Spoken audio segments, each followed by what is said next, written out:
Hello everyone, myself Dikshit Kumar from Little Angel Senior Secondary School Ganoda. आज 12th chemistry का एक chapter अपन Hindi medium में लेंगे जिसका नाम है सेकेंड चैप्टर विलियन, जिसका नाम है विलियन। जैसा कि आप सभी पहले से ही नॉन है कि ये बोर्ड सिलेबस के अंदर ये चैप्टर 4 नंबर का पूछा है, जिसमें कुछ न्यूमेरिकल का पोर्शन भी है, जिसमें से सवाल भी पूछे जाते हैं, कुछ छोटे छोटे सवाल हैं। ठीक है, तो उसकी भी हम बात करेंगे और इस चैप्टर को हम आगे डिटेल इस वीडियो में पढ़ेंगे। सबसे पहली चीज कि हम इस चैप्टर में क्या क्या चीजें पढ़ने जा रहे हैं, क्या क्या पढ़ेंगे हम इस चैप्टर में। तो सबसे पहली चीज जो हमें पढ़नी है वो है विलियन की परिभाषा। सबसे पहली चीज क्या पढ़ेंगे हम? विलियन की परिभाषा। कि हम विलियन किसे कहेंगे? जो चीज पढ़ रहे हैं, जो चैप्टर हम पढ़ रहे हैं, उसके अंदर हम क्या पढ़ने वाले हैं, उस चैप्टर का मीन क्या है, उस चैप्टर को पढ़ने के बाद हमें क्या क्या चीज आ जाएंगी, ये हमारे लिए करना होगी। दूसरी जो चीज हम पढ़ेंगे वो है विलियन के घटक। दूसरी जो चीज है वो है विलियन के घटक। कि विलियन के कौन कौन से घटक हैं? 2 घटक की हम बात करेंगे, विलेय तथा विलायन। तीसरा जो है वो विलियन का वर्गीकरण। तीसरा जो है वो है विलियन का वर्गीकरण। और विलियन का वर्गीकरण 2 आधारों पर। पहला हम करेंगे अवयवी कणों के आधार पर, अवयवी कणों के आधार पर, पहला अवयवी कणों के आधार पर। और दूसरा हम देखेंगे भौतिक अवस्था क्या है। दूसरा हम देखेंगे भौतिक अवस्था के आधार पर। तीसरा टॉपिक हम पढ़ेंगे विलियन का वर्गीकरण। अवयवी कणों के आधार पर विलियन को 3 भागों में बांटा है, जिसके हम बात करेंगे बाइनरी सॉल्यूशन, तृतीयक सॉल्यूशन और चतुष्क सॉल्यूशन। ठीक है। दूसरा भौतिक अवस्था के आधार पर 3 विलियन है, गैसीय विलियन, ठोस विलियन और द्रव विलियन। तो इनकी हम बात करेंगे। विलियन के वर्गीकरण के बाद हमारे पास आएंगी सांद्रता की इकाइयां। इसके बाद आएंगे हमारे पास सांद्रता की इकाइयां। ठीक है, जो एक तो होंगी ताप निर्भर और दूसरी होंगी ताप स्वतंत्र। एक तो जो ताप पर निर्भर करेगी, दूसरी जो ताप पर निर्भर नहीं करेंगे। तो ये सांद्रता की इकाइयां हम पढ़ेंगे। सांद्रता की इकाइयां पढ़ने के बाद हम पढ़ेंगे विलेयता। सांद्रता की इकाइयां पढ़ने के बाद हम पढ़ेंगे विलेयता। विलेयता को भी हम 3 प्रकार से पढ़ेंगे। ठीक है, पहला ठोसों की द्रव में विलेयता, दूसरा गैसों की द्रव में विलेयता और तीसरा हम पढ़ेंगे द्रव की द्रव में विलेयता। तो ये 3 प्रकार की विलेयता पढ़ेंगे। इसके बाद हम पढ़ेंगे विलेयता को प्रभावित करने वाले कारक। इसके बाद हमारा आएगा विलेयता को प्रभावित करने वाले कारक। इसके बाद हम पढ़ेंगे विलेयता को प्रभावित करने वाले कारक। विलेयता को प्रभावित करने वाले कारकों के दौरान ही 2 नियम यहाँ पर हम पढ़ेंगे। एक तो आएगा आपका हेनरी का नियम, जो मोस्ट इंपोर्टेंट है बोर्ड पर्पस के हिसाब से। दोनों नियम, एक आएगा आपका हेनरी का नियम और दूसरा आपका आएगा राउले का नियम। दूसरा आएगा राउले का। 2 नियम हम यहाँ पर पढ़ेंगे, पहला हेनरी का नियम और दूसरा राउले का नियम। ठीक है, ये दोनों नियम पढ़ने के बाद आपका अगला टॉपिक आएगा जो है वो है विलियन के प्रकार। 2 प्रकार के विलियन राउले ने बताए थे। एक तो है आपका आदर्श विलियन और दूसरा है अनादर्श विलियन। तो हम विवेचना करेंगे आदर्श और अनादर्श दोनों विलियन में क्या तुलना है, तुलना को विवेचना करते हुए दोनों के ग्राफ भी पढ़ेंगे हम, कैसे बनेंगे ग्राफ आदर्श और अनादर्श विलियन। ये पढ़ने के बाद हमारा अगला टॉपिक जो है वो आएगा स्थिर क्वांटी मिश्रण। अगला जो है वो है हमारा स्थिर क्वांटी मिश्रण। क्या होता है स्थिर क्वांटी मिश्रण? ये बोर्ड के अंदर 2 बार आ चुका है प्रश्न। एक बार सप्लीमेंट्री एग्जाम में आ चुका है और एक बार मेन एग्जाम में आ चुका है। स्थिर क्वांटी मिश्रण से आप क्या समझते हैं? सीधा 1 नंबर का प्रश्न आता है। स्थिर क्वांटी मिश्रण के बाद हमारा आता है अणु संख्यक गुणधर्म। इसके बाद हमारा आता है अणु अणुसंख्यक गुणधर्म। हम अणुसंख्यक गुणधर्मों की बात करेंगे, ठीक है। कुल 4 प्रकार के अणुसंख्यक गुणधर्म आपको पढ़ने हैं। पहला है relative lowering in vapour pressure, वाष्प दाब में अवनमन। पहला है वाष्प दाब में अवनमन। दूसरा है depression in freezing point, depression in freezing point, ठीक है। तीसरा आपका आता है, पहला रिलेटिव लोअरिंग वेपर प्रेशर, दूसरा डिप्रेशन इन फ्रीजिंग पॉइंट, एक है आपका ऑस्मोटिक प्रेशर, परासमन दाब जिसको कहते हैं, ठीक है। इस तरीके से कुल 4 प्रकार के अणुसंख्यक गुणधर्म आपको पढ़ने हैं।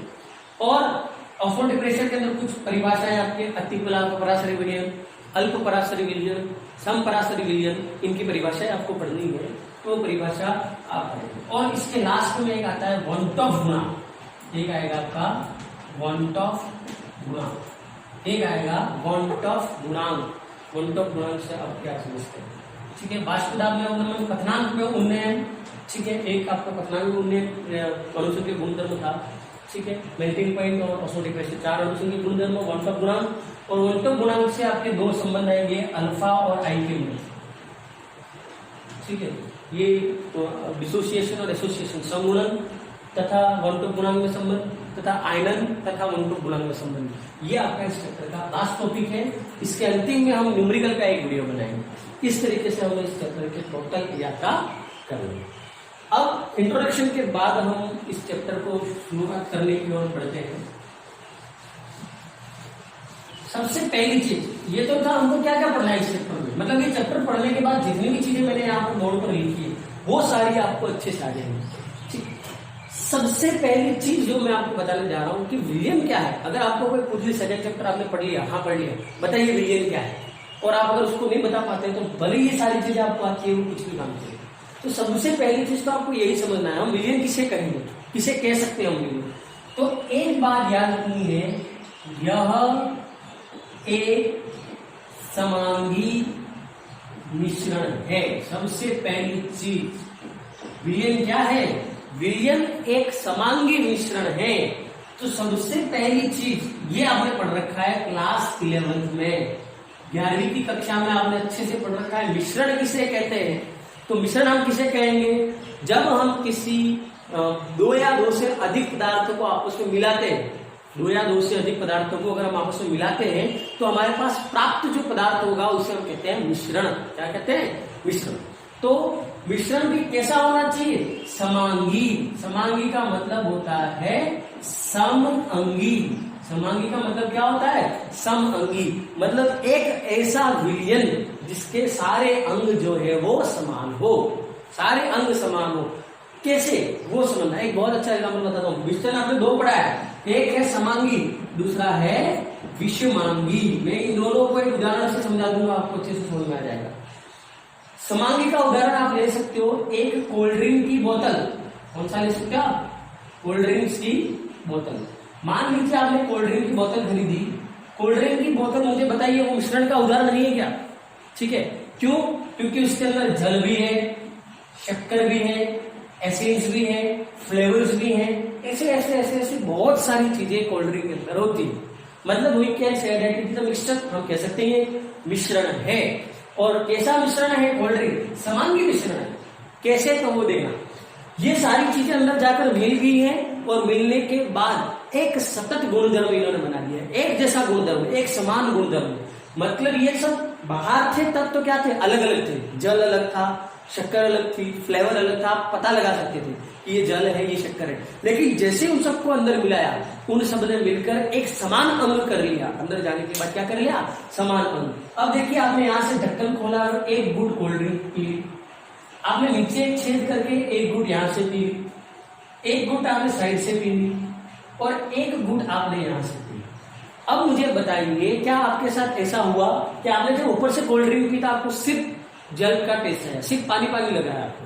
आपने नीचे से कोल्ड ड्रिंक पी तो आपको लग रहा है कि नहीं मुझे सिर्फ शक्कर का टेस्ट आ रहा है, साइड से आपने पी तो सिर्फ एसेंस आ रहा है, यहाँ से पी तो सिर्फ फ्लेवर आ रहा है। नहीं, आप ऊपर से गुड़ पिएंगे तो भी आपको वही टेस्ट आएगा, यहां से गुड़ पियेंगे तो भी आपको वही टेस्ट आएगा, यहां से पियेंगे तो भी वही, और यहां से पियेंगे तो भी वही। कारण क्योंकि ये जो विलयन आप उपयोग में ले रहे हो, ये जो सॉल्यूशन आपने काम में लिया है वो कैसा है, समांगी, एक जैसा विलयन बन चुका है, उसके सारे अंग जो है वो समान है। अब इसका विपरीत विषमांगी, विषमांगी का उदाहरण है बीकाजी का नमकीन। आप लोग अच्छे से जान परिचित होंगे इससे, बीकाजी का नमकीन। क्या होता है बीकाजी के नमकीन में, तो इसके अंदर सेव भी है, गाठिया भी है, किशमिश भी है, द्राक्ष भी है, सारे ड्राई फ्रूट्स है।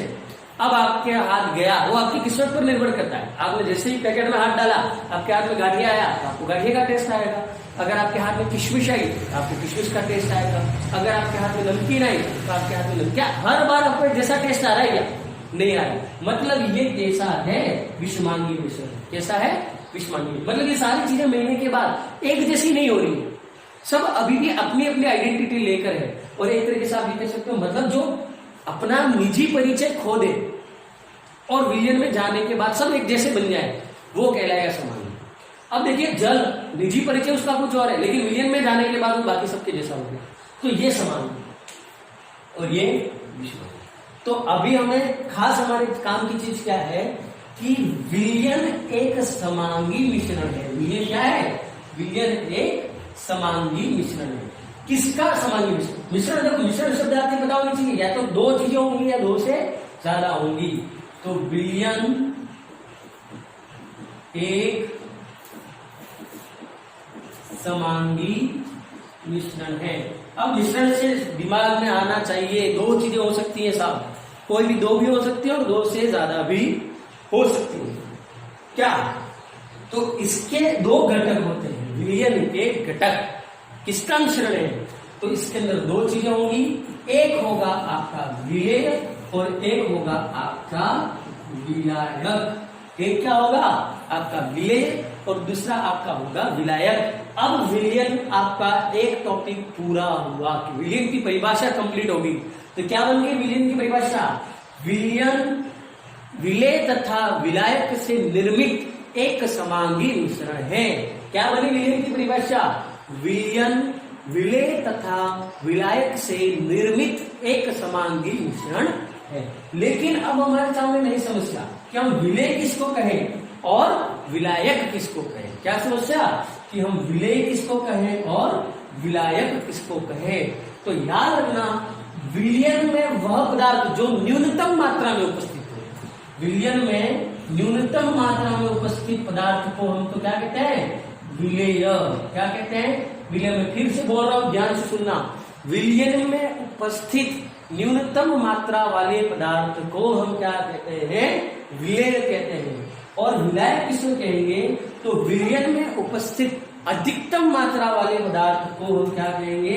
विलायक। अभी आपके समझने के लिए इतना काफी है कि विलेय किसे कहते हैं और विलायक किसे कहते हैं। किसे कहेंगे हम विलेय? विलयन में उपस्थित न्यूनतम मात्रा वाले पदार्थ को हम कहेंगे विलेय और अधिकतम मात्रा वाले को कहेंगे हम विलायक। अब उदाहरण ले लीजिए आप यहाँ पर चाशनी। क्या ले लिया आपने? चाशनी। आपको पता होना चाहिए चाशनी क्या है? विलयन। क्या है? विलयन। अब देखो, चाशनी विलयन है। कैसा विलयन? विलयन क्यों कहा? क्योंकि ये समांगी मिश्रण है। कैसा है? चाशनी में कभी ऐसा हुआ क्या आपने सिर्फ नमक का, शक्कर का टेस्ट आ रहा है, सिर्फ पानी का टेस्ट आ रहा है? नहीं आ रहा है। हर बार एक जैसा टेस्ट आ रहा है। कैसा आ रहा है? एक जैसा टेस्ट। तो चाशनी विलयन है जिसके अंदर क्या डाला आपने? शक्कर डाली। किसमें डाली? तो जल में। किसमें डाली? जल में। तो आप मुझे बताइए, ज्यादा मात्रा में आपने क्या ली? शक्कर ली क्या? ज्यादा मात्रा में आपने क्या लिया? जल लिया। तो जो आपने ज्यादा मात्रा में लिया वो तो आपका क्या कहलाएगा? विलायक। क्या कहलाएगा? विलायक। और जो आपके पास न्यूनतम मात्रा में है वो आपका क्या कहलाएगा? विलेय। और इन दोनों के संयोजन से जो बनेगा उसको हम कहेंगे विलयन। क्या कहेंगे? विलयन। पता होना चाहिए जल क्या है आपका? सार्वत्रिक विलायक है। जल किसी को भी अपने अंदर आसानी से विलेय कर देता है। क्यों? क्योंकि इसका डाइलेक्ट्रिक कांस्टेंट उच्च होता है। 78 से 81 अप्रोक्स मानते हैं कि इसका डाइलेक्ट्रिक कांस्टेंट बहुत ज्यादा है, इसलिए किसी को भी अपने अंदर आसानी से विलेय कर लेता है। तो ये तो बात होगी क्या? पहली चीज हमने पढ़ी विलेय, विलयन की परिभाषा। फिर हमने पढ़ा विलयन के घटक। विलयन के दो घटक होते हैं, एक होता है विलेय, एक होता है विलायक। विलेय किसे कहते हैं? जो विलयन में न्यूनतम मात्रा में उपस्थित हो वो हमारा विलेय, जो विलायक में अधिकतम मात्रा में उपस्थित हो वो हमारा विलायक। और हमारा अगला इसका उदाहरण हमने देखा था चाशनी, जिसके अंदर विलेय हमारा है शक्कर और विलायक है जल। ये था आपका शुरुआती पाठ, जिसके अंदर हमको पढ़ना था कि हम विलयन को कैसे परिभाषित करें। तो अब मेरे हिसाब से आपको विलयन तथा विलयन के घटक से संबंधित कोई डाउट नहीं होना चाहिए। अब मैं आगे बढ़ रहा हूं और अगला मैंने आपको बोला था कि हम पढ़ेंगे विलयन के प्रकार, मतलब विलयन का हम करने जा रहे हैं वर्गीकरण। अगला टॉपिक है हमारा विलयन के प्रकार। अगला टॉपिक क्या है? विलयन के प्रकार। ठीक है, अब बात ध्यान से समझिए। मैं आपको बार बार कह चुका हूं कि अगर हम वर्गीकरण करना चाह रहे हैं किसी भी चीज का, तो वर्गीकरण के लिए हमारे पास होना चाहिए आधार। किस आधार पर वर्गीकरण करें? तो उदाहरण के लिए हम जैसे कि ले तो स्कूल का उदाहरण आप ले सकते हैं कि हमने 8th क्लास के अंदर 40 बच्चों को बिठा रखा है। क्यों 40 बच्चों को 8th क्लास में ही बिठा रखा? कारण क्योंकि वो सब ऐसे बच्चों का समूह है जो 7 कक्षाएं पास हो चुके हैं, 7 कक्षाएं पढ़ चुके हैं, तो उनका एक समूह बना दिया वो क्लास 8। जो 10 कक्षाएं पढ़ चुके हैं उनका एक समूह बना दिया कक्षा 11वीं। तो इस तरीके से हमने वर्गीकरण किया। वर्गीकरण के लिए मैं आधार बदल सकता हूँ। मान लीजिए मैं लिंग के आधार पर करना चाह रहा हूँ, तो छात्राएं अलग हो जाइए, छात्र अलग हो जाइए, इस आधार पर भी मैं वर्गीकरण कर सकता हूँ। तो विलयन के प्रकार का वर्गीकरण के लिए मैं 2 आधार ले रहा हूँ। पहला जो मैं विलयन का वर्गीकरण करूंगा वो करूंगा मैं अवयवी कणों के आधार पर। इसके आधार पर करूंगा अवयवी कणों के आधार पर। पहला मैं करूंगा अवयवी कणों के आधार पर। और दूसरा मैं जो वर्गीकरण ले रहा हूं, पहला वर्गीकरण मैंने किस आधार पर किया? अवयवी कणों के आधार पर। दूसरा जो मैं वर्गीकरण ले रहा हूं वो वर्गीकरण मेरा है भौतिक अवस्था के आधार पर। दूसरा कौन सा है? भौतिक अवस्था के आधार पर। पहला वर्गीकरण अवयवी कणों के आधार पर, दूसरा वर्गीकरण भौतिक अवस्था के आधार पर। ध्यान से देखना, बहुत अच्छा टॉपिक है ये। अब सबसे पहली चीज जो हम पढ़ेंगे वो है अवयवी कणों के आधार। इसके आधार पर पढ़ने जा रहे हैं हम अवयवी कणों के आधार पर। तो पता होना चाहिए अवयवी कण क्या क्या है। एक है विलेय, दूसरा है विलायक। एक है विलेय और दूसरा है आपका विलायक। तो आप ले लीजिए उदाहरण, यहाँ पर आपको क्या देना है? अवयवी कणों की संख्या देनी है। क्या देनी है? अवयवी कणों की संख्या। और इसके आधार पर विलयन 3 प्रकार के होते हैं। पहला है आपका बाइनरी विलयन। पहला कौन सा है? बाइनरी विलयन। दूसरा आपका है तृतीयक विलयन। दूसरा कौन सा है? तृतीयक विलयन। और तीसरा आपका है चतुष्क विलयन। तीसरा आपका कौन सा है? चतुष्क विलयन। टोटल 3 प्रकार के विलयन यहाँ पर आप देख रहे हैं। पहला है बाइनरी विलयन, दूसरा है तृतीयक विलयन और तीसरा है चतुष्क विलयन। ये 3 प्रकार के विलयन हम यहाँ पर बात करने जा रहे हैं। अब सबसे पहला विलयन जो हम लेने जा रहे हैं वो है आपका बाइनरी विलयन। कौन से बात करेंगे हम? बाइनरी विलयन। तो याद रखें विलयन के लिए क्या चाहिए? विलेय तथा विलायक। क्या चाहिए? विलेय तथा विलायक। विलेय तथा विलायक आपस में मिलेंगे और इनके मिलने से निर्माण होगा विलयन का। किसका निर्माण होगा? विलयन। तो बाइनरी विलयन हम ऐसे विलयनों को कहेंगे कि वे विलयन जिनमें अवयवी कणों की संख्या 2 हो या 2 प्रकार के अवयवी कणों से निर्मित विलयनों को हम क्या कहते हैं? बाइनरी विलयन। अर्थात एक विलेय होगा आपके पास और एक विलायक होगा, और इस प्रकार से जो विलयन बनेगा उसको क्या कहेंगे? बाइनरी विलयन। कह सकते हैं हम 2 घटकों के आधार से निर्मित, 2 घटकों से निर्मित विलयनों को हम क्या कहते हैं? बाइनरी विलयन।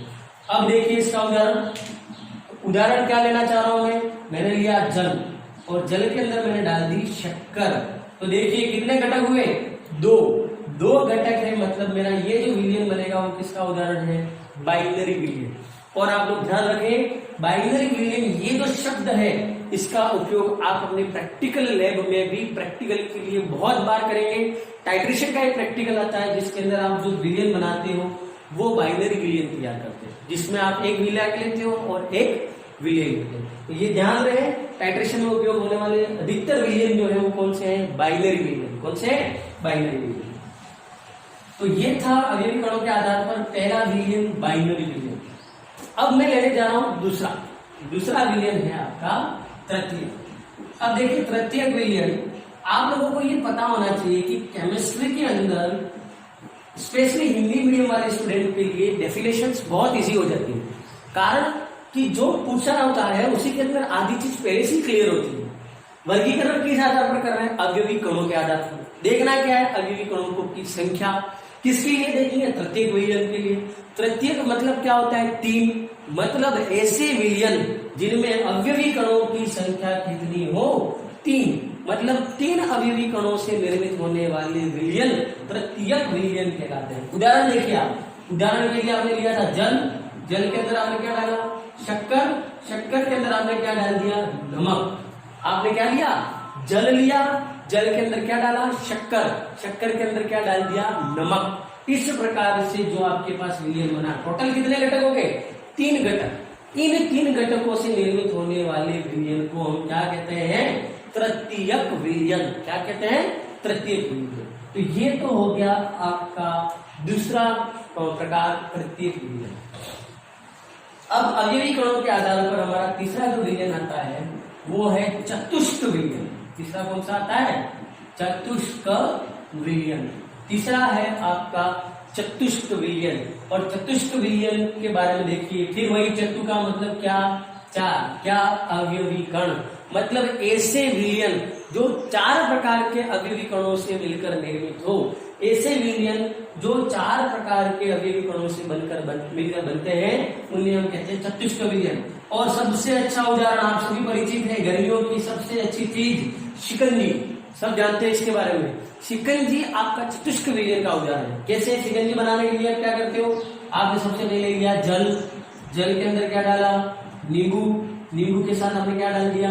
शक्कर। और थोड़ा सा स्वाद के लिए आप क्या डालते हो? नमक। देखिए कुल कितने घटक हो गए?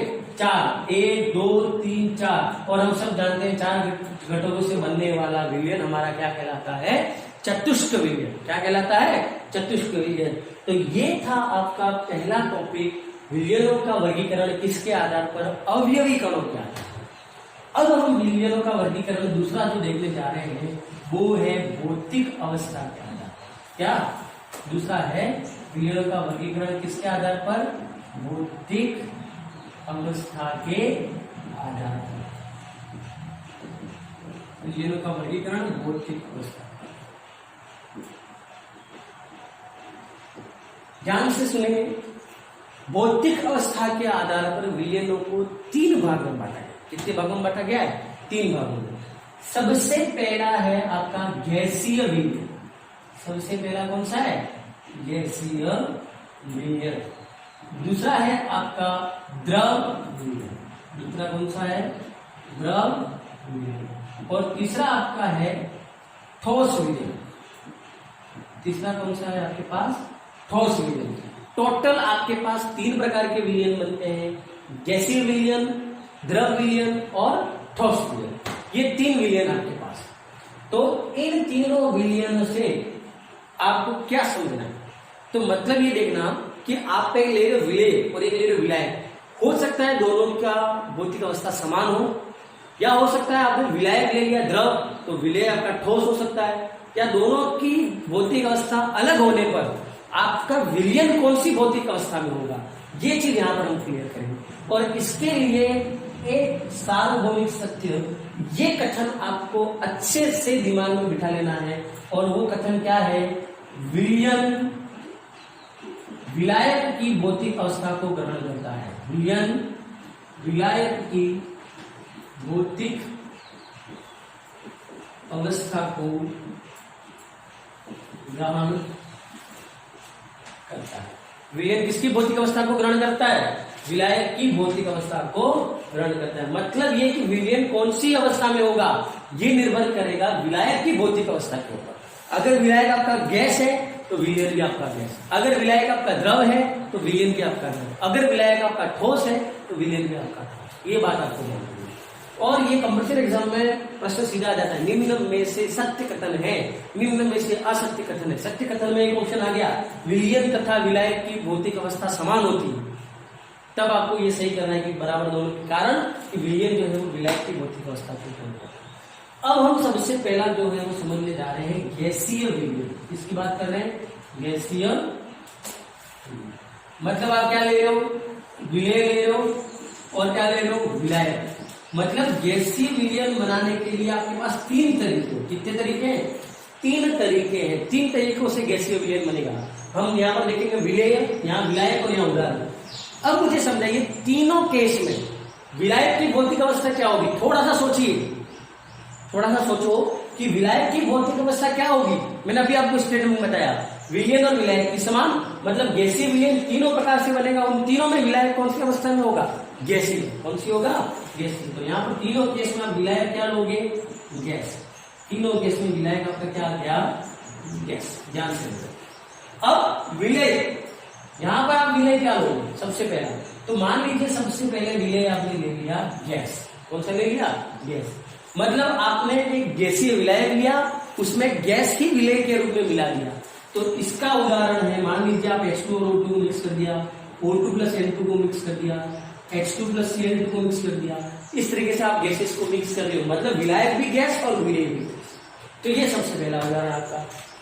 दूसरे केस में आपने क्या किया? विलायक अभी भी गैस है, लेकिन विलय अब आपने क्या ले लिया? द्रव। विलय क्या ले लिया? द्रव। लेकिन मुझे बताइए विलय कौन सी अवस्था में आएगा? गैसीय अवस्था में। भले द्रव विलय लिया आपने। अब थोड़ा सा समझ में आपको ये लेना होगा, उसके लिए सुटेबल एग्जांपल है आर्द्रता, जिसको हम कहते हैं मॉइस्चर। क्या कहते हैं? Moisture, humidity. देखिए एग्जांपल आप लोगों ने देखा होगा, बारिश के दिनों में चिपचिपाहट हो जाती है शरीर के ऊपर। कारण क्योंकि हवा के अंदर वाटर ड्रॉपलेट्स प्रेजेंट होती है। क्या प्रेजेंट होती है? Water droplets. आप सबने देखा होगा, हवा मतलब क्या है? गैस। गैस है, विलायक क्या होगी आपकी? गैस। और गैस के साथ क्या प्रेजेंट है? द्रव के कण। क्या है? द्रव के कण। जल की बूंदे क्या है? द्रव। तो आर्द्रता इसका उदाहरण है, द्रव प्लस गैस का। लास्ट आपका आता है कि आपने ले लिया क्या? गैस विलायक लिया है और गैस विलायक में आपने डाल दिया ठोस। बहुत अच्छा एग्जाम्पल। और फिर भी आपका विलयन कैसा बनेगा? गैसीय। उदाहरण के लिए आप उसका सबसे अच्छा एग्जाम्पल ले सकते हो, आपके घर में आपने बार बार लिया होगा कपूर, NH4Cl। सबसे अच्छा एग्जाम्पल कपूर। कपूर क्या है? ठोस। आपने उसको जलाया, मतलब कपूर को किसके साथ मिलाया? गैस में। जलने पर गैस की मदद मिलती है, ऑक्सीजन गैस। और वो दोनों जैसे ही मिलेंगे, मिलने के बाद कहां चलेंगे? गैस में। क्या पीछे द्रव बनता है क्या? नहीं। मतलब ये कि ठोस और गैस मिले और विलयन भी कैसा बना? गैसीय विलयन। और इसका उदाहरण कपूर प्लस NH4Cl। ये आपका सबसे पहला गैसीय विलयन। गैसीय विलयन के लिए आप यहाँ पर विलय अलग अलग लेंगे, लेकिन विलायक आपका समान ही रहेगा। तो ये था आपका भौतिक अवस्था के आधार पर पहला विलयन, गैसीय विलयन। ठीक है, अब हम आगे बढ़ेंगे। अगला एग्जाम्पल जो हम ले रहे हैं वो है हमारा द्रव विलयन। दूसरा एग्जाम्पल कौन सा ले रहे हैं? द्रवीय विलयन। सेकेंड अपन ले रहे हैं द्रवीय विलयन। अगला एग्जाम्पल आपका, ठीक है। द्रवीय विलयन के लिए आपको क्या लेना पड़ेगा? विलयन और साथ में क्या लोगे? विलायक। और इसका क्या लोगे? उदाहरण। ठीक है, ध्यान से देखिए। आप विलायक क्या लेंगे? आप याद कीजिए स्टेटमेंट। तीनों केस में द्रव भी कितने तरीके से बन सकता है? 3 तरीके से। सबसे पहला आपने डाल दिया द्रव में द्रव। क्या डाल दिया? द्रव में द्रव। दूसरा आपने ले लिया द्रव में डाल दिया गैस। क्या डाल दिया? या आप इसे भी ले सकते हैं वापस सीक्वेंस में।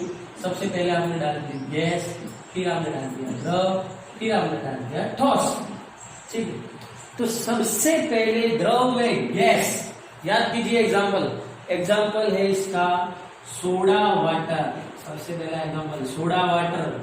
कोल्ड ड्रिंक्स, सबको पता है ना, कोल्ड ड्रिंक की बोतल में CO2 गैस होती है। यहाँ आपने सोडा वाटर देखा होगा, क्या करता है? पानी लेता है शिकंजी वाला और उसको एक मशीन के अंदर डाल के उसके अंदर गैस भरता है। कौन सी गैस यूज ली जाती है? याद रखना जनरल नॉलेज के लिए, CO2। कौन सी गैस ली जाती है? CO2 गैस का उपयोग लिया जाता है। मतलब द्रव है विलायक और उसके अंदर गैस क्या है? विलय के रूप में। लेकिन विलयन आपका कैसा बना है? द्रवीय विलयन। कैसा बना? विलयन द्रवीय विलयन। तो ये उसका उदाहरण सोडा वाटर और कोल्ड ड्रिंक। सेकेंड द्रव प्लस द्रव, ये तो सबको पता है, ठीक है। जिसका एक सबसे अच्छा एग्जाम्पल जो सब जानते भी है, कौन सा? एल्कोहल प्लस वाटर, सब जानते होंगे इसके बारे में, ठीक है। एल्कोहल प्लस जल, ये दोनों संयोग तो सबको पता ही होगा, ठीक है, कि एल्कोहल और जल दोनों क्या है? विलेयशील है, दोनों को मिलाते हैं द्रव विलेय, द्रव विलायक, और मिलने के बाद विलयन भी कैसा? द्रव। तीसरा आ रहा है ठोस प्लस द्रव, इसके बारे में भी सब जानते हैं, जल प्लस नमक, जल प्लस शक्कर, ठीक है। विलायक आपका क्या हो गया? द्रव। विलेय जो आप डाल रहे हो वो कैसा है आपके पास? ठोस। तो ठोस विलायक डाला है आपने, किसके अंदर डाला है? तो द्रव विलायक के अंदर। तो ये था आपका द्वितीय type of solution, second type of solution, द्रवीय विलयन। अब जो हम यहाँ पर बात करने जा रहे हैं वो है हमारा तीसरा विलयन, जिसका नाम है ठोस विलयन। ये थोड़ा सा आपके लिए अटपटा हो सकता है, ये थोड़ा सा आपके लिए अटपटा हो सकता है। क्यों हो सकता है? क्योंकि ये चीज आपने कभी सुनी नहीं थी, ठोस विलयन बनना है, ठीक है। तो सबसे पहला थर्ड टाइप ऑफ सॉल्यूशन, ठोस विलय। आपको क्या चाहिए? विलय प्लस क्या चाहिए? विलायक। और क्या देंगे इनके उदाहरण? विलायक तीनों केस में क्या होगा? ठोस। तीनों केस में विलायक क्या होगा? ठोस। सबसे पहले आपने इसके अंदर विलय के रूप में क्या डाल दी? गैस। फिर क्या डाल दिया? द्रव। और फिर क्या डाल दिया? ठोस। बहुत अच्छा इजी एग्जाम्पल सुनना। आप लोग को फिफ्थ चैप्टर पढ़ोगे इसी के अंदर, जिसका नाम है पृष्ठ रसायन। इसके अंदर दो टॉपिक आते हैं, अधिशोषण और अवशोषण। तो हम ये जानते हैं कि कई सारी ऐसी धातुएं जिनकी सतह पर गैसें अधिशोषित रहती है। तो उसका सबसे पहला एग्जाम्पल है पैलेडियम की सतह पर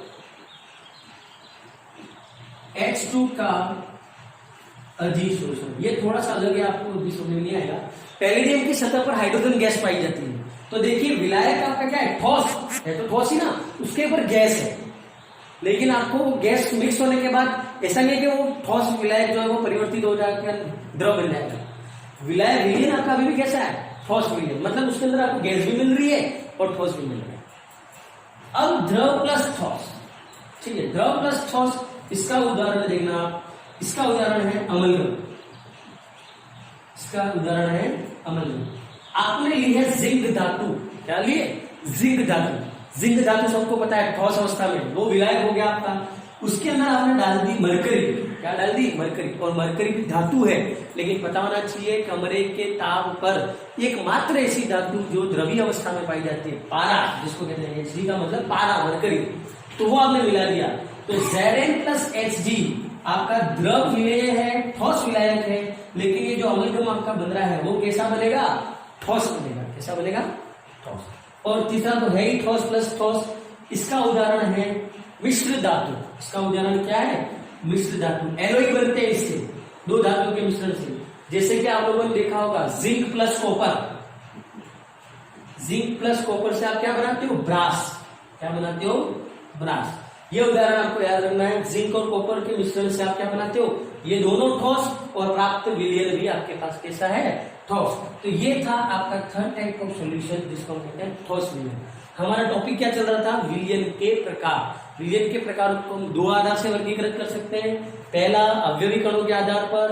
अवयवी कणों के आधार पर हमने तीन विलयन पढ़े, बाइनरी विलयन, तृतीयक विलयन और चतुष्क विलयन। बाइनरी विलयन जो दो घटकों से मिलकर बने, तृतीयक विलयन जो तीन घटकों से मिलकर बने, चतुष्क विलयन जो चार घटकों से मिलकर बने। उसके बाद हमने पढ़ा भौतिक अवस्था के आधार पर। भौतिक अवस्था के आधार पर हमने तीन प्रकार के विलयन पढ़े, गैसीय विलयन, द्रवीय विलयन और ठोस विलयन। फिर हर प्रत्येक विलयन तीन प्रकार से प्राप्त होता है, और उनके विलय, विलायक तथा उदाहरणों को हम विस्तृत तरीके से पढ़ चुके हैं। अब हम हमारा अगला टॉपिक लेने जा रहे हैं, जो है कंसंट्रेशन टर्म्स। अभी जो था वो चैप्टर की बेसिक के लिए पढ़ना जरूरी था। बोर्ड एग्जाम में यहाँ से क्वेश्चन पूछने का चांस बहुत कम होता है, ठीक है। लेकिन अब जो हम पढ़ने जा रहे हैं वो बोर्ड एग्जाम के हिसाब से बहुत ज्यादा इंपॉर्टेंट है। और टॉपिक का नाम है सांद्रता की इकाइयां। टॉपिक का नाम क्या है? सांद्रता की इकाइयां। अपना ध्यान रखें, और अच्छे से इसको समझेंगे।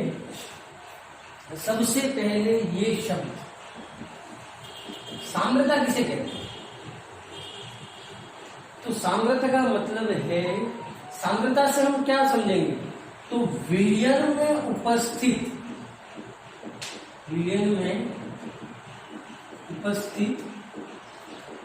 विलेय पदार्थ की मात्रा क्या कहलाती है? विलयन में उपस्थित विलेय पदार्थ की मात्रा। उदाहरण के लिए मान लीजिए मैंने क्या लिया, जल लिया, H2 कितना लिया? 1 लीटर। 1 लीटर में मैंने डाल दी 200 ग्राम शक्कर, शुगर। क्या डाल दिया? 200 ग्राम शक्कर। तो इस विलयन की सांद्रता क्या होगी? 200 ग्राम प्रति लीटर। क्या होगी इसकी सांद्रता? 200 ग्राम। अब ये 200 ग्राम प्रति लीटर से आप क्या समझ रहे हो? तो हम ये समझ रहे हैं कि 1 लीटर विलयन के अंदर 200 ग्राम शक्कर डाली गई। 1 लीटर विलायक के अंदर 200 ग्राम शक्कर डाली गई, ये इसकी सांद्रता है। ठीक है, तो ये पता होना चाहिए सांद्रता किसे कहते हैं। तो सांद्रता कहते हैं हम विलयन में उपस्थित विलेय पदार्थ की मात्रा। सांद्रता हमें विलेय की मात्रा के बारे में जानकारी देगा। अब सांद्रता की इकाइयों को 2 भागों में बांटा गया है। कितने भागों में बांटा गया है? 2 भागों में। ध्यान रखें, सांद्रता को 2 भागों में बांटा गया है। ठीक है, सबसे पहली ताप आधारित या ताप पर आश्रित इकाइयां।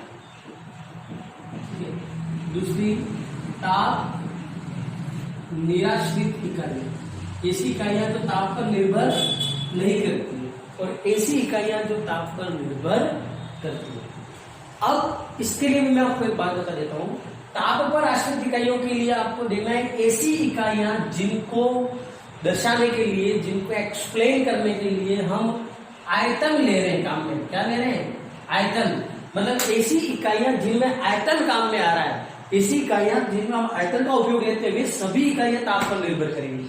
और ऐसी इकाइयां जिसमें द्रव्यमान आ रहा है वो सारी क्या रहेंगी? ताप निराश्रित। उन पर ताप का कोई प्रभाव नहीं होगा। मतलब आयतन तो ताप से प्रभावित होता है, ये आपको पता होना चाहिए। कैसे पता होगा? आपने आदर्श गैस समीकरण चैप्टर 5 क्लास 11 इसको पढ़ रखा है। PV is equal to nRT। इसमें आप P और nR को हटा दीजिए, संबंध क्या आ गया? V is directly proportional to T।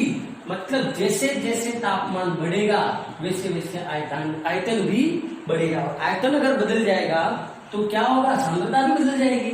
मतलब ये कि आयतन वाली जितनी भी इकाइयां हैं वो सब क्या होंगी? ताप के संबंध में आने पर वो प्रभावित होंगी। लेकिन द्रव्यमान ऐसी इकाई है जो ताप पर आधारित नहीं होती। कभी ऐसा हमारे साथ हुआ क्या कि हमारा वजन गर्मियों में कुछ और हो गया, ठंड के दिनों में हमारा वजन कुछ और हो गया, बारिश आ गई तो हमारा वजन कुछ और हो गया? मतलब कारण क्या? कि द्रव्यमान जो है वो किसी भी तरीके से ताप से प्रभावित नहीं होता। अब ताप पर आश्रित इकाइयों में हम कौन कौन सी पढ़ेंगे? सबसे पहला पढ़ेंगे हम आयतन प्रतिशतता। सबसे पहला हम कौन सा पढ़ेंगे? आयतन प्रतिशतता। सबसे पहला जो हम पढ़ने जा रहे हैं वो है आयतन प्रतिशतता। दूसरा जो हम पढ़ेंगे वो है द्रव्यमान आयतन प्रतिशतता। दूसरा जो हम पढ़ेंगे वो कौन सा है? द्रव्यमान आयतन प्रतिशतता। सबसे पहला आयतन प्रतिशतता, दूसरा द्रव्यमान आयतन प्रतिशतता, तीसरा हम पढ़ेंगे मोलरता।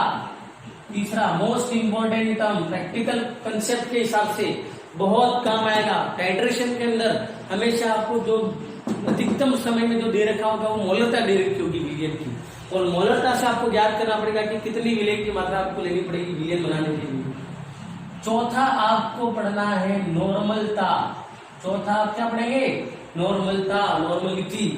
पांचवा जो है वो है पार्ट पर million, volume by volume percentage. छठा जो है वो है पार्ट पर million, weight by volume percentage. और सातवां जो है वो आपका है फॉर्मलता। पांचवा क्या है? फॉर्मलता। तो ये 7 इकाइयां जो है वो किस पर आधारित है? ताप पर निर्भर करती है, जिनको हम कहते हैं आयतन आधारित। ठीक है, अब आप बात करें ताप निराश्रित। तो ताप निराश्रित में सबसे पहला है द्रव्यमान प्रतिशतता। सबसे पहला कौन सा है? द्रव्यमान प्रतिशतता। दूसरा जो आप ले रहे हो वो लेंगे आप कौन सा, मोल भिन्न, या इसको मोल अंश भी कहा जाता है, मोल भिन्न या मोल अंश, मोल फ्रैक्शन कहते हैं इसको। तीसरा जो आप ले रहे हैं वो है मोललता, तीसरा कौन सी है, मोललता। चौथा आ रहा है 5 पर million weight by weight percentage. उसके बाद आप जो लेंगे, ठीक है, बस ये 4 प्रकार की इसके अंदर है, तो ये 4 है। लेकिन इसमें आप लोग देखें, ये 1, 2, 3 और 4 जो मैं टिक कर रहा हूं वो आरबीएससी बोर्ड सिलेबस के हिसाब से आपको पढ़ना है। ये तीनों आपको मैंने जनरल नॉलेज के लिए बताया, ये हमारे सिलेबस में नहीं है, पर फिर भी याद रखें 5 पर मिलियन, परसेंट का मतलब क्या है, प्रति 100वां भाग, प्रत्येक 100वां भाग। ऐसे यहाँ पर 5 पर मिलियन, तो वहां पर परसेंट, प्रतिशत में हम किससे मल्टीप्लाई करते हैं, 100 से। यहां पर आप करोगे 1000 से, ये खाली फर्क है, बाकी ज्यादा कोई अंतर इसमें नहीं है। तो ये था आपका सबसे पहला टेबल चार्ट सांद्रता की, जो ताप पर आधारित है, जो ताप पर आधारित नहीं है, इन सबको हम एक एक करके यहाँ पर पढ़ने वाले हैं। लेकिन उससे पहले कुछ बातें याद रखिए, यहाँ पर प्रत्येक सूत्र में हम विलेय तथा विलयन लेंगे, काम क्या लेंगे, विलेय तथा विलयन। लेकिन एकमात्र ये मोललता, इसका उपयोग आप आगे अनुसंधान के गुणधर्मों में बहुत बार करेंगे। ये ऐसा है जो विलेय तथा विलायक के संबंध में फॉर्मूला बनता है, बाकी सब आपके विलेय तथा विलयन के संबंध में बनने वाले इकाइयां और सूत्र। अब मैं सबसे पहला ले रहा हूं आपके यहाँ पर आयतन प्रतिशतता। सबसे पहला कौन सा ले रहे हैं, आयतन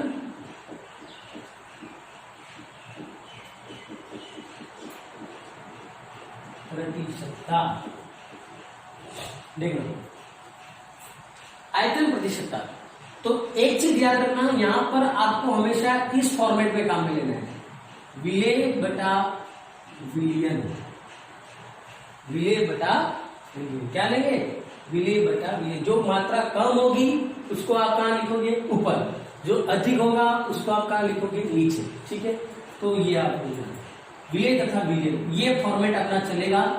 ठीक है, तो सबसे पहली चीज आयतन प्रतिशतता क्या है, तो विलेय तथा विलयन के आयतन का रेशो, अनुपात, विलेय तथा विलयन के आयतन का अनुपात परसेंटेज में अगर निकालना हो, उदाहरण के लिए देख लीजिए, इसे W बाय W परसेंटेज से प्रदर्शित करते हैं। किससे प्रदर्शित करते हैं, W बटे W प्रतिशत, इससे ऐसे लिखा जाता है। ऊपर वाला W क्या है, विलेय, सॉरी आयतन की बात चल रही है, V बाय V, इसे V by V percentage, V ऊपर वाला किसका, विलेय, V नीचे वाला किसका, विलयन। तो मुझे बताइए आयतन प्रतिशतता V बाय V परसेंटेज का सूत्र क्या बना, तो ऊपर क्या आएगा, विलेय का आयतन, ऊपर क्या आएगा, विलेय का आयतन, नीचे क्या आएगा, विलयन का आयतन, ऊपर क्या आएगा, विलयन का आयतन इनटू 100। ये सूत्र बन गया आपका आयतन प्रतिशतता का।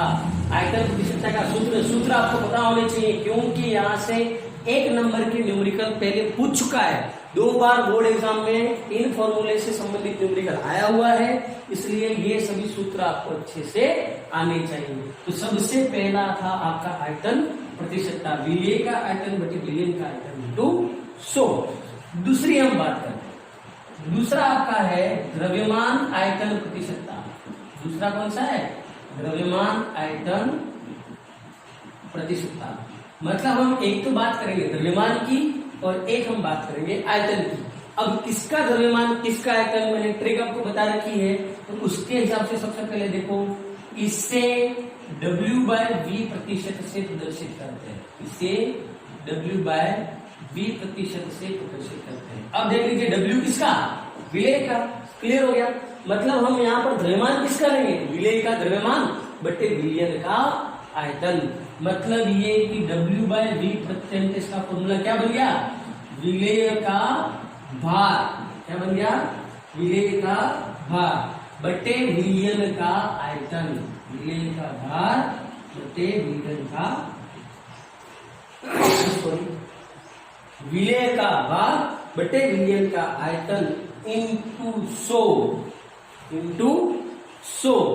तो ये आपका बन गया सूत्र किसका? द्रव्यमान आयतन प्रतिशत का। तो दो हमने बात करी, सबसे पहला आयतन प्रतिशत का, दूसरा हमने लिया था द्रव्यमान आयतन प्रतिशत का। आयतन प्रतिशत था विलय का आयतन बटे विलयन का आयतन इंटू 100, द्रव्यमान आयतन प्रतिशत था विलय का भार बटे विलयन का आयतन इंटू 100। तो ये दोनों सूत्र हम अभी तक देख चुके। अब आता है आपकी तीसरी टर्म जो बहुत ज्यादा उपयोगी है, जो सर्वाधिक मात्रा में आपको काम में लेनी है और 11th क्लास में आप इसको अच्छे से एक बार पढ़ चुके हो, जिसका नाम है मोलरता। क्या है? मोलरता। याद रखें, नाम है इसका मोलरता। सबसे पहले हम देखेंगे इसकी परिभाषा। तो परिभाषा प्रति लीटर विलयन में उपस्थित, सबसे पहली चीज ये क्लियर हो गया। विलयन की मात्रा फिक्स कर दी हमने, कितनी कर दी? प्रति लीटर, प्रति 1 लीटर में, प्रति लीटर विलयन में उपस्थित विलय का क्या लेना है? विलय के मोलों की संख्या, विलय के मोलों की संख्या मोलरता कहलाती है। क्या कहलाती है? उस विलयन की मोलरता। ये परिभाषा भी आपको पता होनी चाहिए। सीधा आता है प्रश्न, मोलरता किसे कहते हैं तथा ताप पर इसका प्रभाव बताइए। तो मोलरता किसे कहेंगे? प्रति लीटर विलयन में उपस्थित विलय के मोलों की संख्या को मोलरता कहते हैं। मतलब 1 लीटर विलयन अगर आपने लिया है तो उसमें विलय के कितने मोल उपस्थित है, वो कहलाएगी मोलरता। और याद रखें, इसे हम प्रदर्शित करते हैं कैपिटल एम से। इसे कैपिटल एम से प्रदर्शित करते हैं। किससे प्रदर्शित करते हैं? कैपिटल एम से इसको प्रदर्शित किया जाता है। अब एम आपको खूब कंफ्यूज करेगा। एम का मतलब मोलरता भी है, एम का मतलब मोलरता भी है, एम का मतलब मोलर द्रव्यमान भी है, एम का मतलब द्रव्यमान भी है। तो बहुत सारे यहाँ पर है, लेकिन कंफ्यूज नहीं करें। कैपिटल एम, स्मॉल एम आप देखते रहे। मोलरता को कैपिटल एम से प्रदर्शित किया। अब इसके आधार पर मैं इसका सूत्र बनाता हूं, ध्यान से देखना। मोलरता, मोलरता बराबर क्या आ गया? विलय के मोलों की संख्या, विलय के मोलों की संख्या बटे विलयन का आयतन। विलय के मोलों की संख्या बटे विलयन का आयतन। ये आपके पास बन गया इसका फॉर्मूला। अगर मैं इसको सिंबल प्रतीकों में अगर प्रदर्शित करना चाहूं तो आपको एक बात याद रखनी है, ये पूरे चैप्टर के लिए कॉमन है। मान लीजिए आपको विलयन मानना है, क्या एक एबी विलयन बना, क्या बना? विलयन आपको मानना है एबी। तो हमेशा आपका विलायक क्या होगा? विलायक के लिए जो आप चिन्ह काम में लोगे वो लोगे ए। अगर आप विलयन ए बी मानते हो तो ए बी में विलायक आपका क्या होगा? ए, और विलय हमेशा आपका क्या होगा? बी। ये चीज आपको नोट कर देनी है top of the page of notebook. Notebook के टॉप पेज के ऊपर लिख देना है कि आप विलयन अगर ए बी मानते हो, यहाँ पर लिख देना विलयन। विलयन अगर आपका है ए बी तो हमेशा विलायक आप क्या मानोगे? ए उसमें आपका विलायक है और बी हमेशा आपका क्या है? विलय। ये चीज आप नोट करके चले। अब देखना, अब मोल संख्या, मोल संख्या, मोलो क्या सिंबल क्या है? एन। तो यहां पर मैं क्या लिख रहा हूं? मोलरता एम। एम बराबर विलय, विलय के लिए अभी याद कीजिए मैंने क्या लिया था? बी। तो एन किसके? N B. एन बी विलयन का आयतन किसमें? लीटर में। तो ये आपका सूत्र बन गया मोलरता एम बराबर N B into B L. क्या सूत्र बना? मोलरता एम बराबर N B into B L. अब आगे सुनना ध्यान से। मान लीजिए अगर आपका आयतन, यदि आयतन किसमें दे रखा हो? यदि आयतन ml में दिया हो, मान लो लीटर में नहीं दे रखा है और किसमें दे रखा है? ml में, तो कुछ घबराना नहीं है। तो सूत्र यही रहेगा mb अपॉन वी ml। तो खाली यहाँ क्या हो जाएगा? Multiply by 1000। अगर आयतन आपको ml में दे रखा हो तो आप क्या करोगे? मोलरता बराबर n upon V ml into 1000। अगर लीटर में दे रखा है तो यही फॉर्मूला, अगर ml में दे रखा है तो नीचे वाला फॉर्मूला। अब खास प्रश्न यहाँ पर, अगर आपको पूछ लिया, ये प्रश्न आया हुआ है जिला समान परीक्षा की अर्धवार्षिक परीक्षा में, मोलरता किसे कहते हैं, इस पर ताप के प्रभाव को बताइए कि मोलरता से ताप से मोलरता कैसे प्रभावित होगी। थोड़ा सा खुद दिमाग लगाइए, एक बार वीडियो को पॉज कर लीजिए और आप अपना आंसर लिखिए। मैंने जो प्रश्न पूछा है, प्रश्न ये है मोलरता किसे कहते हैं, वो तो परिभाषा आपके सामने लिखी हुई है, लेकिन दूसरा प्रश्न, ताप का मोलरता पर क्या प्रभाव है, मोलरता पर ताप के प्रभाव को बताइए। मतलब ताप बढ़ाने पर मोलरता बढ़ेगी या घटेगी, एक बार खुद सोचिए, खुद दिमाग लगाइए, प्रश्न का आंसर आप लिखिए, वीडियो को पॉज कर दीजिए, फिर स्टार्ट करके चेक करिए कि आपका आंसर सही है या गलत। पहले खुद सोचेंगे क्या आंसर इसका हो सकता है, थोड़ा सा दिमाग लगाइए आप, फिर मैं आपको इसका आंसर बताऊंगा। प्रश्न है आपको मैंने बताया था मोलरता क्या है, NB/VI, ठीक है। अब सोचिए, मैंने आपको बताया था क्या, आदर्श गैस समीकरण। आदर्श समीकरण से आपको क्या बताया था, V is directly proportional to T। मतलब ये कि जैसे जैसे ताप बढ़ेगा वैसे वैसे आयतन बढ़ेगा, जैसे जैसे ताप बढ़ेगा वैसे वैसे आयतन बढ़ेगा। अब आधे बच्चे यही गड़बड़ कर जाते हैं, कैसे गड़बड़ करेंगे, अब उनके दिमाग में आ गया आयतन बढ़ रहा है मतलब मोलरता बढ़ेगी, और प्रश्न गलत हो जाएगा। क्यों गलत हो जाएगा, आपने ये संबंध तो देखा लेकिन ये संबंध नहीं देखा।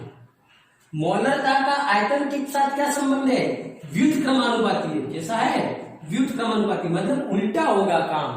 ताप बढ़ने पर आयतन बढ़ेगा और आयतन बढ़ने पर मोलरता घटेगी। मतलब ताप और मोलरता में क्या संबंध हुआ, तो आपको बताना है ताप बढ़ाने पर मोलरता घटेगी। क्यों घटेगी, तो आपको बताना है कि मोलरता जो है वो आयतन से संबंधित है तथा आयतन ताप बढ़ाने पर बढ़ता है, एवं मोलरता आयतन की व्युत्क्रमानुपाती है, अतः आयतन बढ़ने के साथ साथ मोलरता घटेगी। तो ये था आपका आंसर कि मोलरता का क्या प्रभाव होगा। एक बार अच्छे से इसको समझ ले, नहीं समझ में आता है तो वीडियो वापस रिवाइज करें, 10 बार देखें, लेकिन ये टॉपिक आपके लिए समझना बहुत ज्यादा जरूरी है। अब मैं इस फॉर्मूले को थोड़ा सा खोल कर लिख सकता हूँ, NB/VI, इसको मैंने दे दिया इक्वेशन 1।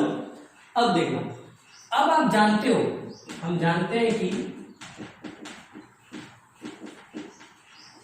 क्या जानते हो कि विलेय के मोलों की संख्या को हम क्या लिख सकते हैं, NB विलेय का भार बटे उसका मोलर द्रव्यमान, मतलब ये WB/MB। क्या लिख सकते हो, आपको पता होना चाहिए विलेय के मोलों की संख्या बराबर विलेय का भार बटे विलेय का द्रव्यमान। कक्षा 11वीं का सूत्र है ये। तो ये आगे आपकी इक्वेशन नंबर सेकंड, या नहीं पता पड़े तो मैं नीचे लिख सकता हूं, विलेय सॉरी मोल संख्या बराबर, यही लिख देता हूं मैं, मोल संख्या बराबर भार बटे द्रव्यमान, भार बटे द्रव्यमान। इस तरीके से आपने निकाला। तो किसकी मोल संख्या, N की मोल संख्या, विलेय की मोल संख्या, तो भार भी किसका हो गया, विलेय का भार और विलेय का ही मोलर द्रव्यमान। तो इसको मैं ले जाकर रख दूंगा ऊपर वाली इक्वेशन में। तो समीकरण 1 व 2 से क्या होगा, समीकरण 1 व 2 से, तो मोलरिटी बराबर क्या हो जाएगा, WB/MB इंटू VI। क्या हो गया, WB/MB इंटू VI, समीकरण नंबर 3। ये बन गया आपके पास अंतिम मोलरता का सूत्र। अगर आपको पूछा जाए कि मोलरता की SI इकाई क्या है, SI मात्रक, तो ऊपर क्या ले रहे हो आप, मोल, ठीक है, नीचे क्या ले रहे हो, आयतन, किसमें, लीटर में, तो ये इसका बन गया मोल प्रति लीटर इकाई। क्या बन गई इसकी, मोल प्रति लीटर, या इसको आप लिख सकते हो मोल लीटर इनवर्स। ये बन गई इसकी इकाई। क्या बन गई, इकाई। तो ये था आपका एक छोटा सा टॉपिक, मोलरता। किसे कहते हैं मोलरता, प्रति लीटर विलयन में उपस्थित विलेय के मोलों की संख्या को हम क्या कहते हैं, मोलरता। तो एक बार इसको वापस देख लें, लिखने में टेक्स्ट बुक का उपयोग लें, और अगर आपको मान लो कोई चीज समझ में नहीं आती है, तुरंत कमेंट बॉक्स में जाएं और वहां पर अपना डाउट्स लिख दें, तो मैं आपको उस बारे में वापस एक बार बता दूंगा, ठीक है। अगली चीज जो हम लेकर आ रहे हैं वो एक मोलरता से संबंधित एक चीज आती है, वो है स्ट्रेंथ। इसको एक बार आप देखिए, ठीक है, ये आपके लिए जानना ज्यादा जरूरी है। स्ट्रेंथ, तो स्ट्रेंथ क्या है, प्रति लीटर विलियन, स्ट्रेंथ है प्रति लीटर विलियन में उपस्थित विलेय का द्रव्यमान, विलेय का द्रव्यमान ये याद रखो, विलेय का भार कह सकते हो आप इसको, विलेय का भार। अब यहाँ पर कंफ्यूजन नहीं होना है, दोनों परसेंटेज मिलियन से स्टार्ट होने वाली, लेकिन वहां पर हम ले रहे थे विलेय के मोल, यहाँ पर हम ले रहे हैं विलायक का भार। तो स्ट्रेंथ S बराबर क्या हो जाएगा, विलेय का भार बटे विलयन का आयतन। ठीक है, तो S बराबर क्या बन गया, WB by VL, WB by VL। अब थोड़ा सा देखिए, अभी अपन ने उसके अंदर एक सूत्र पढ़कर आए हैं, क्या मोलरता बराबर क्या था, तो WB upon MB into VL। इसको दे दो समीकरण नंबर 1, इसको दे दो समीकरण नंबर 2। ये क्या है, मोलरता, ये क्या है, स्ट्रेंथ। तो देखो यहां पर क्या दिख रहा है आपको, W बाय VL किसके बराबर है, स्ट्रेंथ के बराबर। तो समीकरण 1 व 2 से, तो M बराबर मोलरता बराबर क्या हो जाएगा, S upon MB, S upon MB। तो स्ट्रेंथ S बराबर मोलरिटी इंटू MB, ये सूत्र आपके पास बन गया। क्या बना, S बराबर M इंटू MB। तो ये छोटा सा टॉपिक जो मोलरता से संबंधित था, स्ट्रेंथ, वो मैंने आपको बताया। तो ये हमने अभी तक बात करी मोलरता और स्ट्रेंथ। साथ ही इसके पहले हमने पढ़ा आयतन प्रतिशतता और द्रव्यमान आयतन प्रतिशतता। अगला टॉपिक है आपका नॉर्मलता। अगला टॉपिक क्या है, नॉर्मलता। इसकी हम बात करेंगे कि नॉर्मलता हम किसे कहते हैं। तो नॉर्मलता आप यहां बात करेंगे प्रति लीटर विलियन में उपस्थित विलेय के ग्राम तुल्यांक की संख्या को नॉर्मलता कहते हैं। एक बार परिभाषा देख लीजिए आप कि किसे कहते हैं नॉर्मलता। मतलब ये कि आपने 1 लीटर विलियन ले रखा है, उस लीटर में विलेय की ग्राम तुल्यांक की संख्या। अब ये चीज आपके लिए कुछ नहीं आती, क्या गया, ग्राम तुल्यांक की संख्या हमारे लिए नहीं है। तो इसको हम स्टेप बाय स्टेप एक बार आगे पढ़ते हैं। तो सबसे पहले नॉर्मलता को किससे प्रदर्शित करते हैं, इसे N से प्रदर्शित करते हैं। किससे प्रदर्शित करते हैं, N से प्रदर्शित करते हैं। ध्यान रहे, इससे हम किससे प्रदर्शित करते हैं, N से। ठीक है, अब आप याद रखिए नॉर्मलता बराबर क्या हो गया, आपके पास सूत्र बनेगा, नॉर्मलता बराबर विलेय के तुल्यांक की संख्या, विलेय की तुल्यांक की ग्राम संख्या, ग्राम तुल्यांक की संख्या बटे विलियन का आयतन, बटे विलियन का आयतन। ठीक है, तो नॉर्मलता N बराबर क्या आ गया आपके पास, equivalent number by VL, equation number 1। ये क्या गया आपका इक्वेशन नंबर।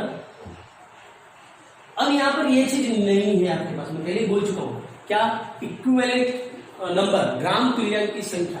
तो याद रखें, इसको समीकरण में हमने दे दिया। अब किसे कहते हैं ग्राम तुल्यांक की संख्या, तो ग्राम तुल्यांक की संख्या बराबर, तो यहां पर ग्राम तुल्यांक की संख्या हम कहते हैं तुल्यांक की भार, तुल्यांक की भार बटे, यहां पर अगला टॉपिक अपना आ रहा है नॉर्मलिटी, और नॉर्मलिटी बराबर तुल्यांक की भार बटे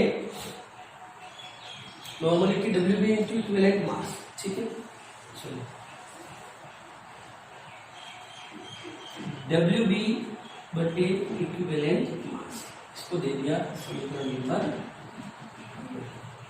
ग्राम तुल्यांक की संख्या किसे निकालेंगे, तो ग्राम तुल्यांक की संख्या के लिए आपको क्या लेना है, विलेय का भार बटे उसका तुल्यांक की भार। ये क्या है, मैं एक बार वापस इसको इसी तरीके से लिख लेता हूं, ग्राम तुल्यांक की संख्या बराबर विलेय का भार बटे तुल्यांक की भार।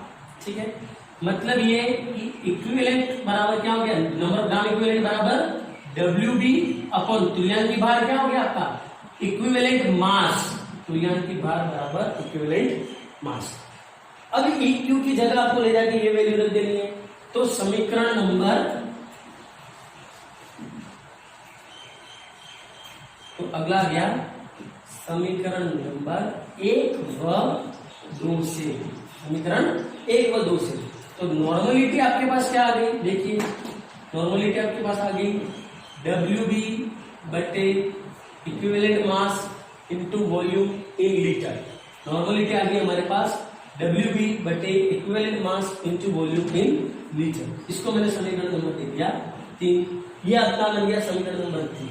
अब देखना ध्यान से, अब आगे हमको देखना है फिर नई चीज आ गई हमारे पास, तुल्यांक की भार।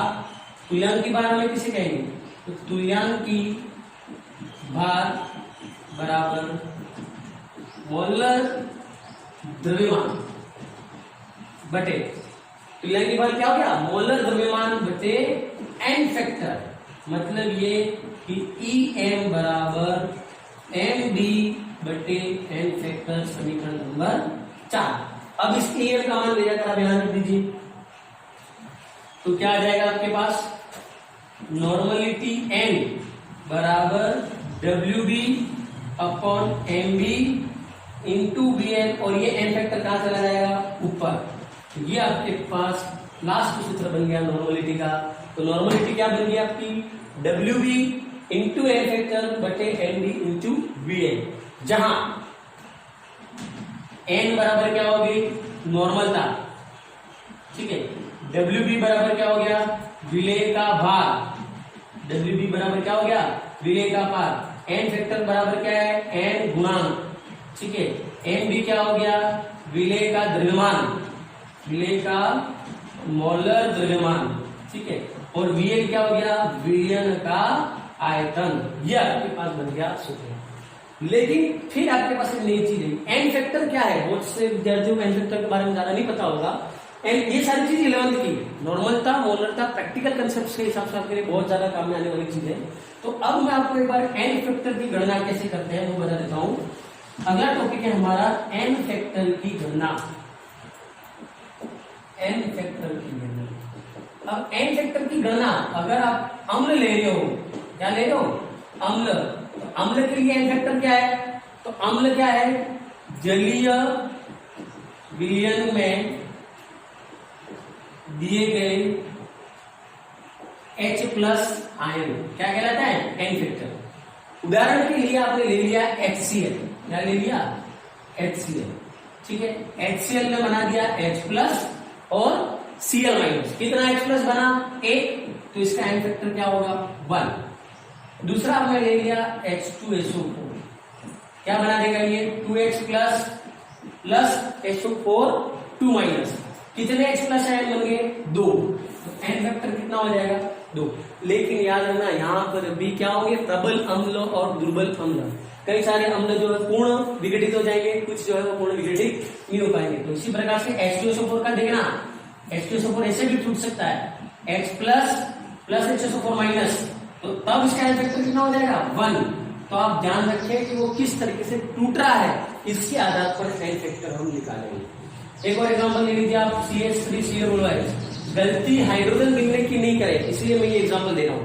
यहाँ पर हाइड्रोजन कितने, 4, तो एन फैक्टर 4 होगा, नहीं, मैंने पहले लिख दिया, क्या गिनना है, H+ आयन। तो ये टूटता कैसे है, CH3Cl- प्लस H+, इसका भी एन फैक्टर क्या हो जाएगा, 1। इस तरीके से आप अम्लों के लिए क्या निकाल सकते हो, एच फैक्टर, क्या निकाल, एन फैक्टर क्या निकाल सकते हो, एन फैक्टर। अगला हम पढ़ेंगे क्षार के लिए एन फैक्टर निकालना। एन फैक्टर की गणना किसके लिए, क्षार के लिए। अगला एन फैक्टर हम किसके लिए गिन रहे हैं, क्षार के लिए।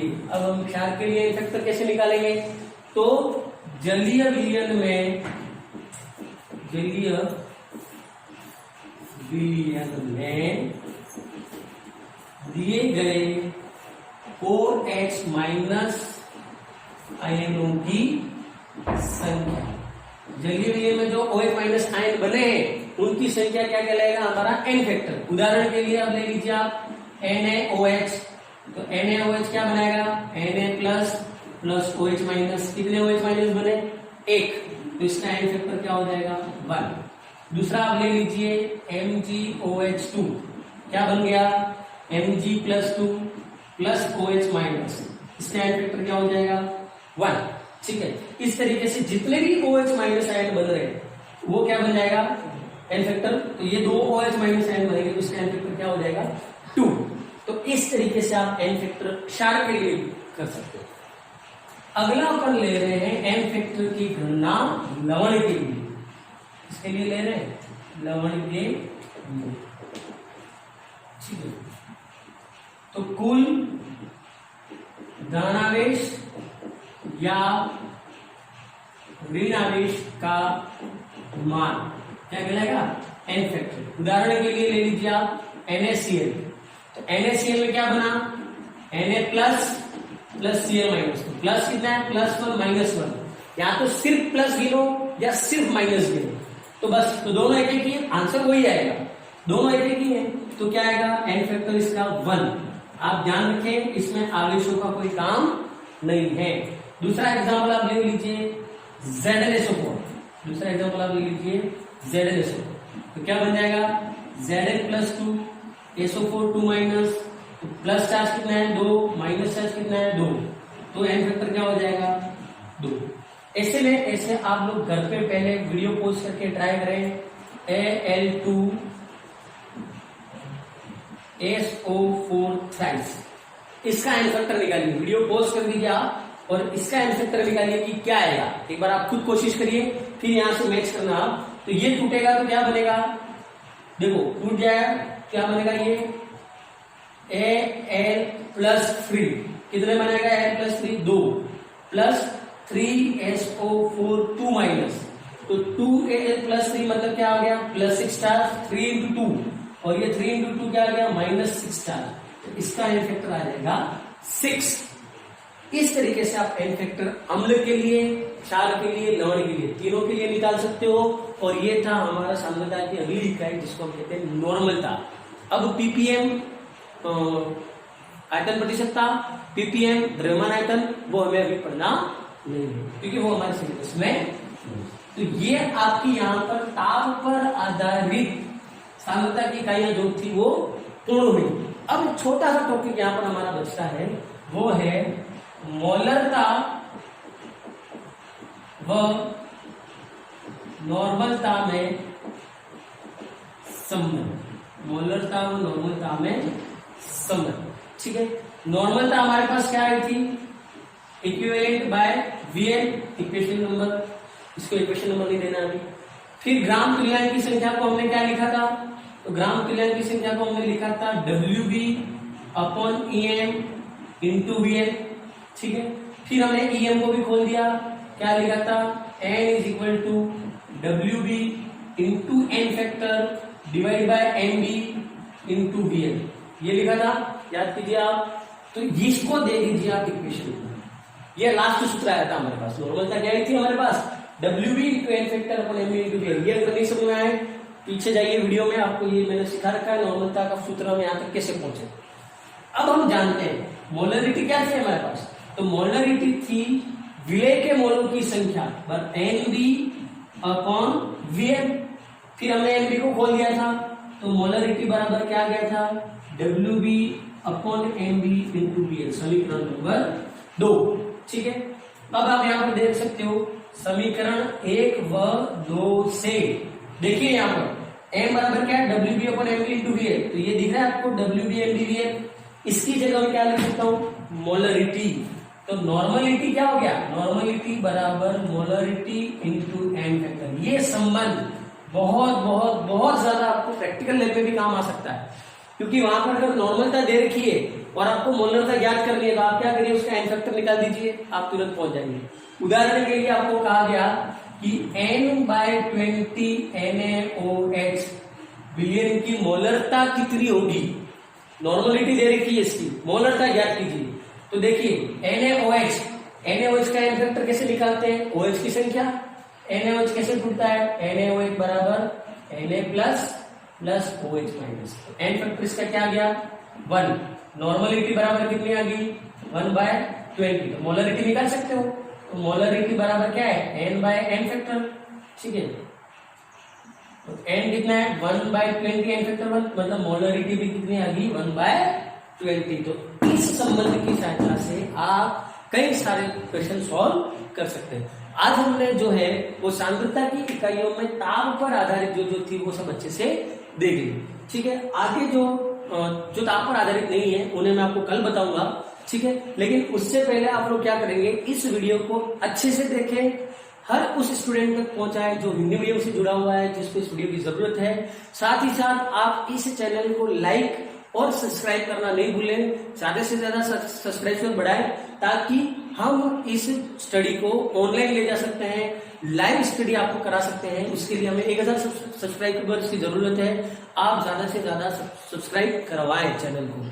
साथ ही अगर आपको इस चैप्टर से संबंधित कोई भी डाउट है तो कमेंट बॉक्स में कुछ ना कुछ जरूर लिखें। आप इस वीडियो से संबंध में, अगर ये आपको वीडियो अच्छा लगा हो तो वी आर सेटिस्फाइड लिखें। अगर आपको कोई डाउट हो तो आप अपना डाउट लिख दें। कुछ ना कुछ इस वीडियो के संबंध में आप कमेंट सेक्शन में जरूर करें ताकि हमें ये पता पड़े कि ये वीडियो कितने स्टूडेंट्स ने देखा है। कुछ ना कुछ लिखे, चाहे आप थंब दिखा दीजिए, चाहे आप कुछ भी लिखे, लेकिन कमेंट सेक्शन में अपने बारे में जरूर कुछ ना कुछ लिखे। चाहे अपना नाम लिख दीजिए, कुछ भी लिखें, नाम, गांव का नाम, लेकिन कमेंट सेक्शन में कुछ ना कुछ लिखना भूले नहीं। साथ ही वीडियो को लाइक करें और चैनल को सब्सक्राइब करें। धन्यवाद। जय हिंद, जय भारत।